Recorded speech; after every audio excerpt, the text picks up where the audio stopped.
Perfect. So 1 and 2, we're really focusing on identifying the opportunities, looking at some examples.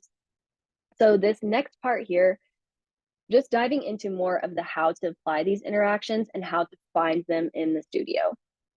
So for those who are newer, the quick way to add your interactions, open up that interact tab, add your interaction, and then select the trigger. So you are able to click on something, hover over it, or have it transform when it comes into view.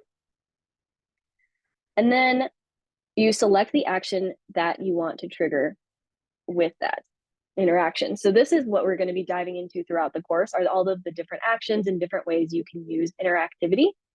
And the biggest thing at the end, make sure to save the interaction when you're done. Otherwise, it might not be there when you go to check your preview.